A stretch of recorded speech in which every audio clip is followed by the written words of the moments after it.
Hello and welcome to another episode of Work 2.0, the podcast. I'm your host, Rachel Wells, and this is where we talk about AI, power, and the future of work. Now, when you think of the term Cisco or the certification CISSP, naturally, what are the first things that come to mind? Well, naturally, if you're in the cybersecurity industry or the information technology industry, you would know what those are. The CISSP is a certification globally recognized gold standard for employers when they're looking at evaluating professionals seeking to progress up the ladder, whether you're seeking to advance in the industry as a cybersecurity leader or you want to be a specialist, expert, consultant. You know, the CISSP and similar certifications are the way to go. Well, the company behind that is ISC2. They are globally recognized for their certifications. And today, my next guest is the man at the helm of that organization. He's the new CEO, Scott Beale. And today we're here to talk about AI and ethics and trust and how we can maintain that security, high security standards in a rapidly evolving AI breakneck speed evolving world. So welcome to the show, Scott. Thank you, Rachel, very much. A pleasure to be here. Yes, absolutely. So I know I said, I guess I use this term loosely. I said that you're the new CEO of ISC2. We were just talking before and we were saying like, you've crossed 4 months already. Before you know it, next month it's going to be 6 months, right? But I know that even though you're quote unquote new to the role, being the first 4 months must be super hectic for you. There's so much going on. It probably feels like you've been there a year already, right? It still has that exciting new energy to it, but it's been amazing to join this global organization. 300 staff around the world, 270,000 members across 180 countries, who are truly many of the most impressive cybersecurity leaders in the companies, certainly in the government, in nonprofits around the world. And so it's a very mission-driven community that's trying to keep the world safe and secure, and I'm glad to be a part of it. Absolutely. So prior to joining ISC2, what's your background? What were you doing before? Have you always been in information security? No, I've always been in mission-driven work. For 25 years, I've been working to keep the physical world safe and secure. I've worked at places like the U.S. Peace Corps, which for 65 years sent Americans overseas to partner with nations to address social issues in their countries. For 15 years, I ran a nonprofit that was also a workforce development program, but focused more on nonprofit NGO leaders called Atlas Corps that worked with professionals from around the world, actually brought them to the United States and gave them training. And I've been in and out of government with State Department and the White House, but really always working with mission-driven teams, trying to advance the larger common good, which is why ISC2 feels so much at home, because this is a group that's committed to keeping the cyber world safe and secure, and most importantly, supporting the workforce that enables that to be true. Absolutely. Scott, many organizations are racing to deploy AI tools, but we know that in that breakneck pace, that speed, there are fewer who are actually thinking fully and deeply about the implications of what could go wrong until something goes wrong. There's things like shadow AI, and we know that AGI is coming soon as well. How do you believe leaders should build a secure by design mindset before AI technology is even implemented in their organizations? Absolutely. There's such pressure, it feels like, whether it's among governments or among businesses or among CEO leaders themselves to deploy these tools, to take advantage of the real and perceived efficiencies that are associated with them.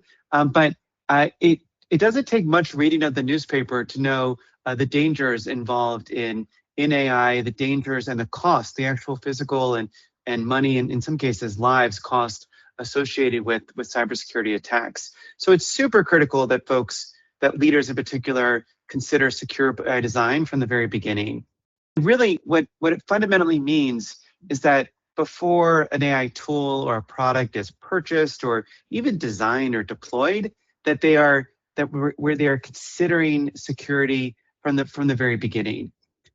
My experience as an entrepreneur is that I have a high risk appetite. I'm willing to try new things, trying to get the major benefit out of it. And too often you see people who are either only see the risks, how things are going to go bad, or only see the opportunities, how things might go well. But really, an experienced entrepreneur, an experienced leader knows you need to consider both from the onset and consider security from the beginning.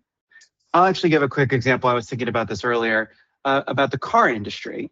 And so when cars were first built, they were actually kind of dangerous. The structure wasn't particularly secure. They didn't have seatbelts unless you paid extra for it. They certainly didn't have airbags. They didn't even have brake lights. I mean, people died in cars, and some of it was preventable. And it took people organizing, saying that cars are unsafe by any speed, to eventually get governments and industry to change. Well, that I feel like is happening with AI as well. In the race to have this technology that allows us to go new places we've never been before, we aren't taking the sometimes simple steps or pause in our development to think through what are some of the preventable risks that exist. And it's not that I'm saying we shouldn't use cars or we shouldn't use AI, but I'm saying that we should build technology in a way where we mitigate risks to keep us safe, especially from things that we can anticipate and put a little effort in on the front side. Absolutely. I love that comparison you made to cars, because I feel, this is like, it's been termed another great industrial revolution, right? Right. So, right. Comparison, with any new industrial revolution, there's a lot of risk because it's brand new. It's never, we don't know what guardrails initially to put in place because we don't really know the potential of it. And I think people underestimate the potential of it. You have organizations, like I said at the beginning, with shadow AI, and in leaders underestimating what their people are actually doing with AI right after their noses, right? So just to expand on that, you said to think about that right from the very beginning. Could you provide maybe an example of what's one specific type of risk that should be thought about very early on? Yeah, well, I may just build off the example that you're talking about with shadow AI to make sure that the listeners are familiar with it, because actually it can sound very nefarious but when I think about shadow AI, my perception of it is it's that if you don't have AI tools and policies in place, your staff are going to do it on the side. And they are going to use these tools because it'll make their lives more efficient and effective. But if it doesn't have the security of the organization, if you're not keeping in mind where data might go, then you could have information stolen. You could have prompt injections into your software. Like you could have secrets gone. You could have, any number of things that could shut down your business or put your staff or members or customers at risk.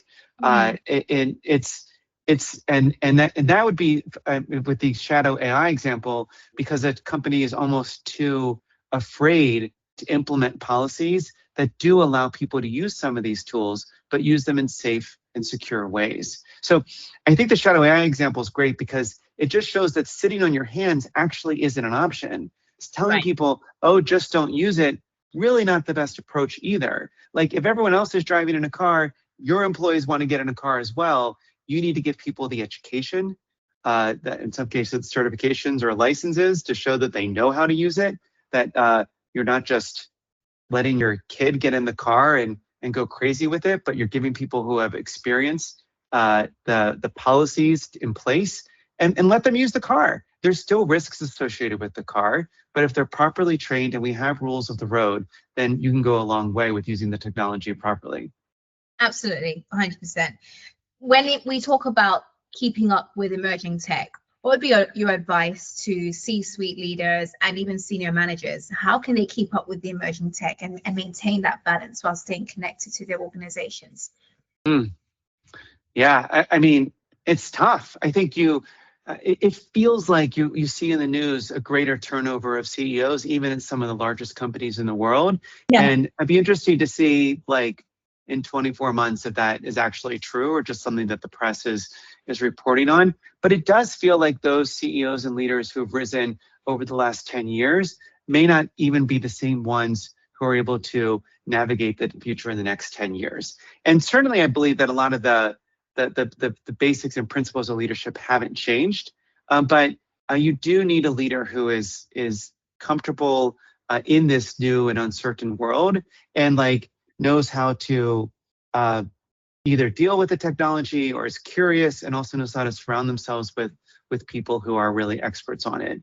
So, I mean, a few kind of thoughts on what you were saying. I think that it certainly is not the case that every CEO or leader needs to chase every new technology. The most successful leaders are not going to be the ones that have the most apps on their dashboard or on their phone.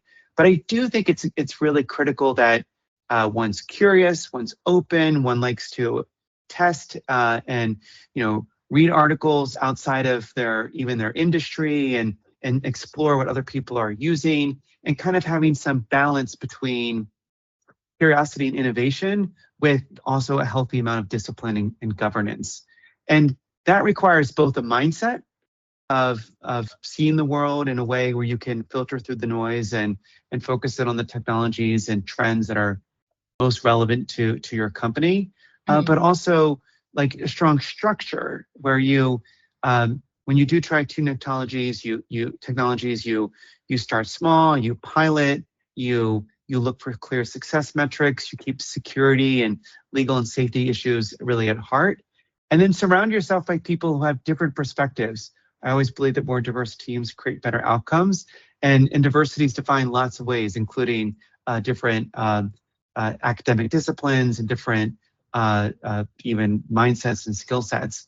All of that's critical. It's always been critical, but I think in today's dynamic world, in navigating the technology that exists today, it's really critical that you have CEOs who have that perspective and comfort level with trying new things while staying focused on what's important. Absolutely. Just maintaining that balance, right? Right. You don't have to overwhelm yourself with everything, but as long as you keep yourself open. And like you said, with diverse teams, you're delegating to the experts, to the ones who know how to keep their ears to the ground and implement what needs to be implemented. Love that. So let's imagine we're fast forwarding to 9 or 10 years from now. Let's say the year 2035, right? I like to kind of throw out a wild card question. So bear with me. So let's imagine it's 2035, and I think this will probably happen before then, but just imagine we've got AI that's writing code. We already have that. We've got AI that can correct cybersecurity threats on its own. It's running infrastructure. It's responding in the moment. It's doing all of that. What place does the cybersecurity professional have in that world? Yeah, I mean, I love the thought exercise. I love thinking about 9 years down the road. Especially when sometimes you need to like mentally put yourself a decade in the future, even if that means to prepare for 24 months from now, or perhaps to prepare for what's happening now with Anthropic and Project Mythos and what they're doing in trying to prepare cybersecurity professionals to keep software safe and keep companies and governments safe. So a lot of those principles, and that this is not an abstract thought exercise, right? But let's go with it. Let's go with it. So in 9 or 10 years, I still fundamentally believe that cybersecurity professionals are going to play a really critical role in companies, in governments, in our society. I would argue actually even more so than now, as cyber and AI integrates into all aspects of our society. There's going to be already technology touches so much of our lives, but I feel as if it's going to be essentially all encompassing in our economy at that point. And we are going to need professionals who have the judgment and skills and experience and knowledge to be the person in the loop, to be able to define what acceptable risk is, to be able to, validate these AI machines, particularly when novel threats become aware. Certainly, cybersecurity professionals will do less of those rote exercises, the repetitive operational tasks that already we're seeing can be shared with technology and AI, and that their judgment, the governance, the ethics, the resilience, even, by the way, the cybersecurity professional's ability to communicate, to be able to lead teams, to be able to influence boards, to be able to train other humans is going to be even more important, as they can't just rely on their technical abilities. So I think they're going to be more as if kind of orchestrating the risks associated within companies. and they're going to be using the technology to keep everyone safe, but still making sure that they're staying one step ahead of the game as hackers are using the same technology to kind of try to break in. And one more point, not only do I think cybersecurity workforce is going to be really important, I think ISC2 is going to be really important, if I could be so direct on it, because I think it's our role as the association, which really represents so much of the cybersecurity workforce, to make sure that we're advocating to governments and industry to make sure that the perspective of cybersecurity workforce is at the heart in the beginning, secure by design, when these technologies are developed and laws and policies are developed. We've introduced written by our members, by the way, the cybersecurity profession, a code of professional conduct to guide ethical decision making. Like, this is not going to change in the next, I mean, it will evolve over the next 9 years, but the importance of ethical conduct is not going to decrease. And so having clear standards and clear signals for employers about what is the knowledge, education, skills, and ability they need to hire, and what skills the profession need to have, ISC2 will continue to play a really critical role in setting that standard. I agree. And see, bring the timeline even closer. I was in a conversation just a few weeks ago on this podcast with the godfather of AGI, Dr. Ben Gretzel. And one he pointed out to me, and one thing he pointed out to me was, and we've heard this prediction also from Sam Altman, that AGI, or artificial general intelligence, will become a reality within the next couple of years. Now, if that's going to be the case, my curiosity is, because we know AI, we need to build guardrails for that, and we're still in the process of doing that as a society, as governments, as organizations. Then AGI is the very next level, right? That can be technically running on its own without human input. That's an interesting reality. It can be a scary reality as well, as far as security is concerned, right? When it comes to the safety of humanity and society. So I'm thinking, if that's going to be the case in like 2 years' time, what would you say are the guardrails that need to be in place so that AGI is safe for humanity and doesn't just take over the world and destroy us all? Yeah, well, that must have been a fascinating conversation. And, look, to a certain extent, I certainly don't want to guess on what the exact timeline of AGI is going to be, or any one piece of technology. But so again, whether it's nine years or 24 months or at some point in the future, I think fundamentally the truth that we see today, the trends that we see today, really articulating how AI and these other emerging technologies are reshaping how organizations operate and are reshaping how people need to operate within them, how they make decisions, how they manage risk. And even if you accept that the likelihood that AI will get to a point where it can rewrite its own code to make itself stronger, and that'll accelerate to a point of AGI and almost sentience among AI. What it just shows how critical it is that we design these things from the beginning in a way where safety and security is in place, because it is, if AI is using its own lessons and coding that was originally written by humans and off human knowledge, and then it's rewriting itself to make it better, it's using that base knowledge, those base core principles. And so making sure that foundationally, that safety and strong governance and frankly, human oversight and clear ethical expectations are built in from the very beginning, both for the humans that are using the AI and as the AI improves upon itself. So even with increasingly advanced systems, we need systems that are built from a placement of solid judgment, and humans who are still in the loop and have the ability to operate with these systems, even as they become more critical. I mean, let's make sure the AI is reading the code of professional conduct. Let's make sure that the humans are doing it as well, right? Like, let's be a signal for the companies, for the workers, for the technology about the right way to do this, because these technologies can be very powerful, especially when put in the right hands, to keep us more safe. They don't replace the need for the hands, but certainly the operator needs to know how to use the technology, and the technology needs to be built in a way that working with humans can keep us all safe and secure. And that's what we're all about at ISC2. Absolutely. So it's not an afterthought. It's something that's happening Exactly. from the beginning. Yeah. Well, you and I, we both worked, as you mentioned at the beginning, within government. You know, I've worked in non-profit organizations as well. I've also worked in government contracts across the United Kingdom, and it's very rewarding work. I'm very curious to know, let's imagine you are not at ISC2, let's say you are still working in government, and then for people who also work in government or affiliated with government and in non-profits, where do you think those leaders play a role in defining and ensuring that we have a secure and ethical AI future? Oh, yeah.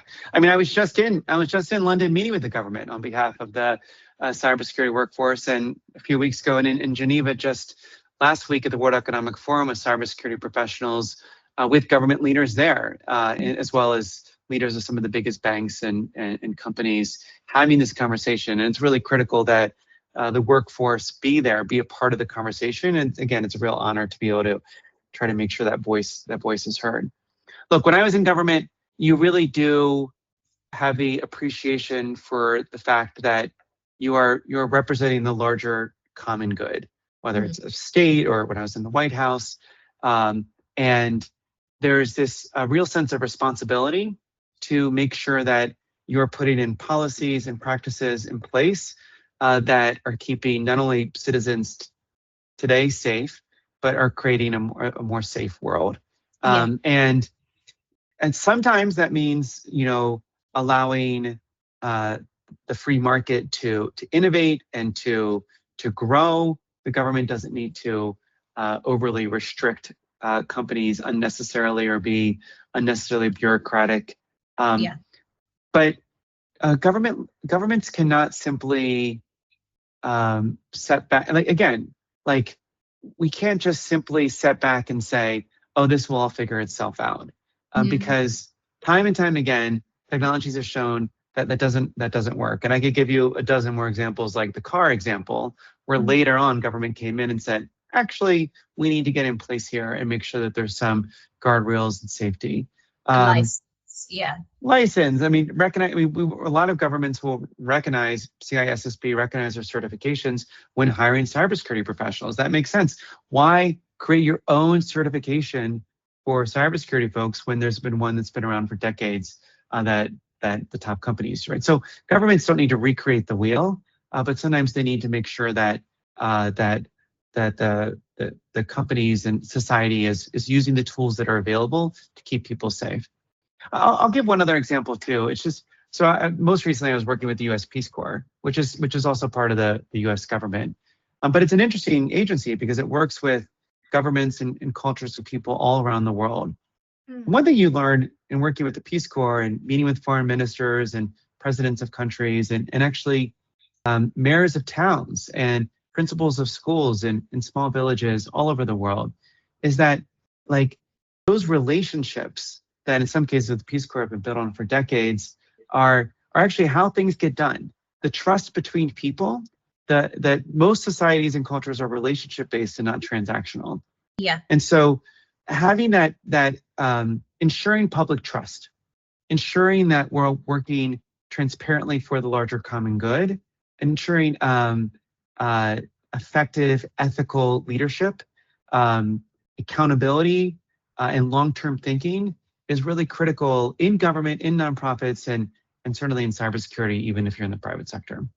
You're right. I think the beauty of working in nonprofit or in government is you have, like, your arms are spanning, like you said, when you're working at Peace Corps, several directions. You're partnering with so many partners, so many stakeholders at different levels, and having that impact in such a profound way at so many levels, and where you can't directly impact a certain, geographical location or a demographic, your partner can, and so you're working with them for that. I think that's fascinating.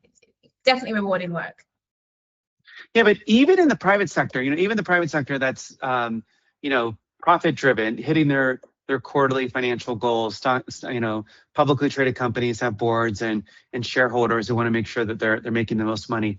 Even in those companies, because I was talking to some of those banks and companies last week, like they know that investing in cybersecurity, protecting AI, building safe and transparent systems also protects companies, also protects customers, and it is cheaper to invest in the proper training and technology on the front end than it is to roll the dice and then hope that you don't get eventually hacked, which is a really bad bet.